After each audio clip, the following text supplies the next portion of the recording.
All right, well, I plugged it in. It lit up 000, shows my energy bar all the way.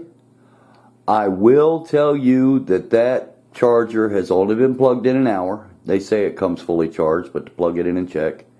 I did not check it with this meter. This is the first time I just pressed the mode button and that's what you see. Let me get the manual and we'll go through some of these settings here. I want to turn it into a class 3 bike before I do anything else, and I want to walk it up this driveway. But I'm going to set it all to the max settings, and I'm going to check. I believe his name is Jeremiah McIntosh, and I believe that's his channel. And even though I'm going to set it to the max settings, I am not going to test it and show you guys that. I'm too old. Let that young man show you all those things.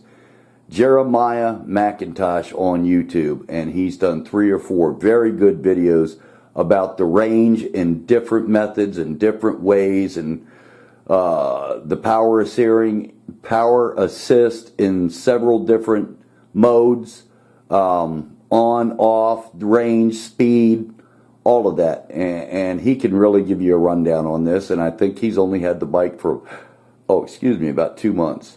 But let me get the manual and we'll get back to this.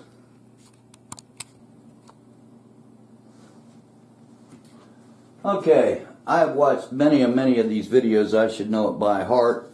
Anyway, you just press the mode button, it comes on, and you keep tapping the mode button and it goes through your voltage, which is 53.3, which is fine, fully charged.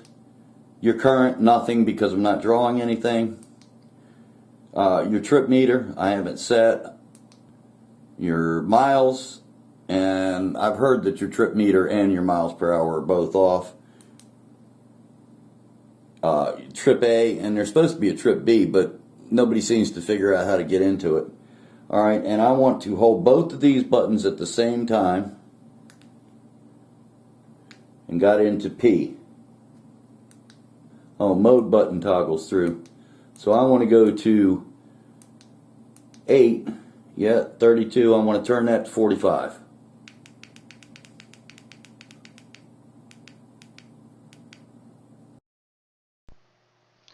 On page 22 of the manual, it gives you a list of the settings that you can configure.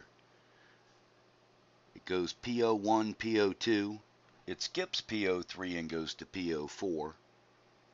It skips 5, 6, 7 and goes to PO8. Then it skips PO10 or P10, however you want to state it. And then 11 and 12, and then there's 13 through 20 that they do not list. On page 23 of the manual, it gives you instructions of how to do what I just did. Set the PO8 setting and change it from 32 to 45. Be ready to make these changes quickly and practice them, because it is irritating that the menu or the display times out very quickly. So the other 2 settings that the manual does not say anything about are P11, which is your pedal assist sensitivity.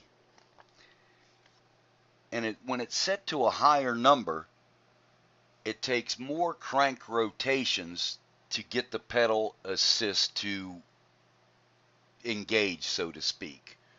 So their default is at 3.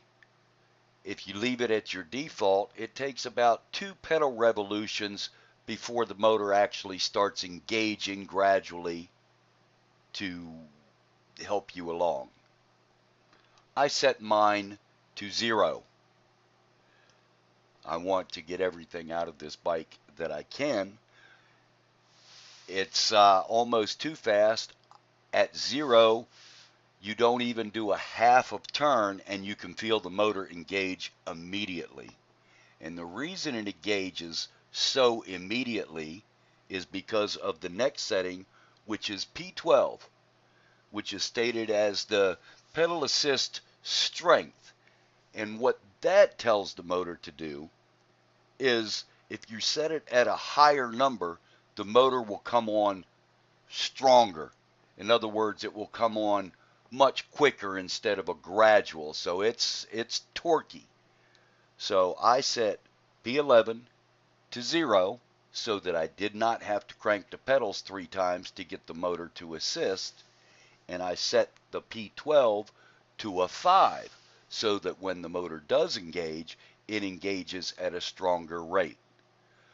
Those are the other settings are not designated, and I will tell you that with those settings engaged, it is too fast for the little bit that I have ridden this bike. I will definitely dial them back down, and I might leave the P11 at a 0 because I don't plan on doing much pedaling. I've already discovered that. It's fast enough where maybe on a flat surface for exercise I'd turn it off. But that strength, the default is 3.